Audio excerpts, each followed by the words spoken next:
I did start on the top. As you can see, there's two pieces of sheet goods back here, which are cut to the size of the top. But what I decided was that I'd start working on the drawer runners while I could still put it up on the table instead of crawling around on the floor. So, as usual, I made a story stick here with the layout of the drawers. So I'm going to have 3 drawers on this side and 4 drawers on that side. And so I've got them marked, and I always make my drawers with these old-fashioned wooden runners. It's a way I've been doing it for years and years, which are just some hardwood runners here. It's poplar or maple, whatever I had laying around in the shop, and they're cut to 1 inch. And then this piece, of course, will go on the side of the drawer, and then the drawer sides run in there. The face will run clear to the edge, and that's what I had on the other workbench, as well as all the other storage benches that I have around the shop. So and I just nail them in, and then I put a little wax when I'm ready to assemble it. Put a little wax on the runners, and they run just fine, rather than buying expensive steel runners. Well, there it is. I've got all the runners in, and so we're ready to start to concentrate on the top. Well, I've cut the plywood in MDF to size, so that's the actual size of the core of the top there. And now I'm going to put the skirt onto the size, which I've got some 8/4 ash that I've got to put a dado, a 3/4 inch and a half dado, all the way around on the inside, so that it will stick up 1 inch above the core, because we're going to add a 1 inch maple top to that. I'm dadoing the skirt now.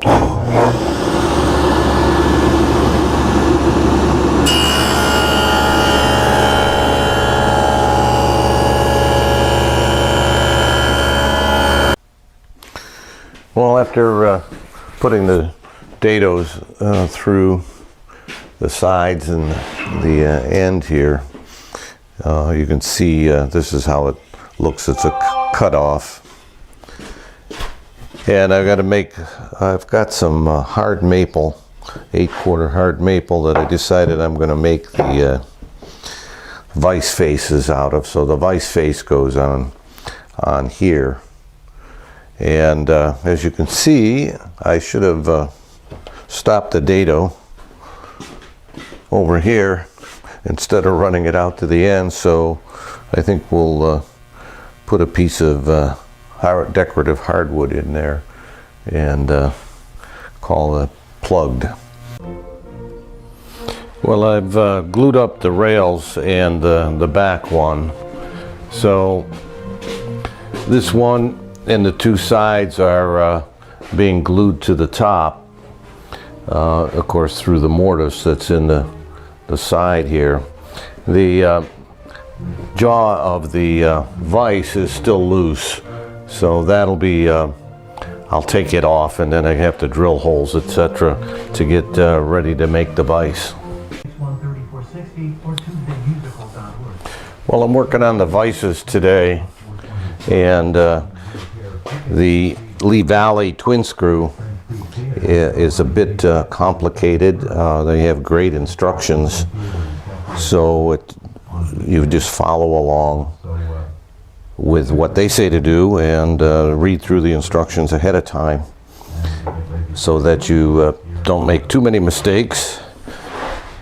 And these are hard maple, 8/4 hard maple that I had, so I'm going to use that for the vise faces here. And the distance, the screws go all the way back and touch this cross member here, and that leaves me enough room to put this single screw face vise over there. So that's where we're at, and we're moving along. Well, the progress on the large twin screw vise is kind of held up. I cut the chain to the correct length and had this screw in there, but there's a problem.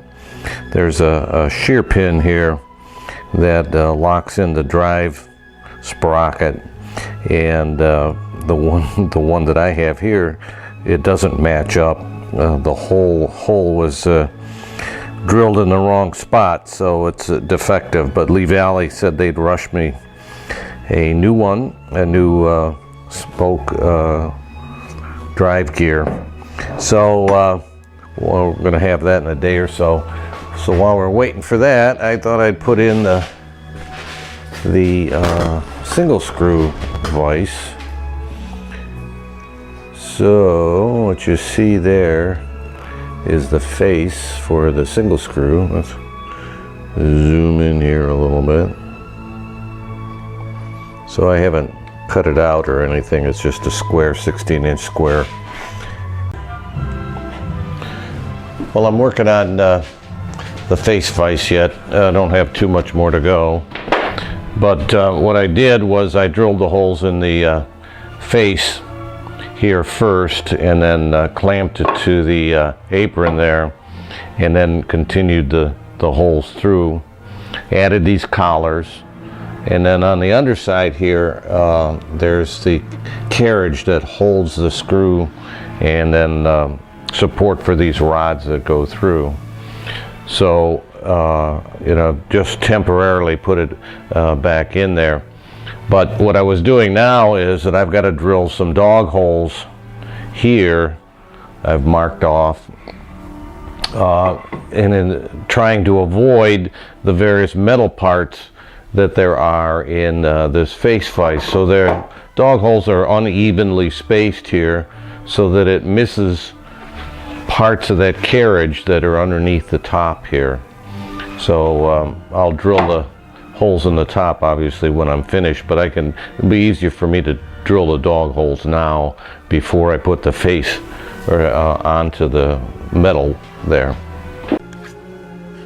So here's the carriage for the face vise underneath, and you can see it's held on by these 1/4-inch lag bolts that are about 2 inches long. And then you can see I've got a filler in there between the carriage and the top, so that I could mount it as low as I wanted on the bench. So we're just tightening these bolts, and I think we're done. Well, I finished up on the face vise over here, and now Lee Valley has shipped me a new sprocket, because the original had a defective sprocket. So the shear pin wouldn't fit into this particular one, and they sent it, and so we're all set now. And I'm just tightening up the last of the 2 lag bolts here that hold on these. Yeah, that's pretty good. So I gotta put a little screw in to take up the slack on this chain, but otherwise I'd already adjusted it. The way you adjust it so the face is flush is that there's 2 set screws on this side, so you can turn this side here without this side moving, and get them to line up correctly. So I think we did a pretty good job of that. And then there's a nice fancy cover that goes over the whole thing. So I think we're all set with vices. So next thing to do is work on the top.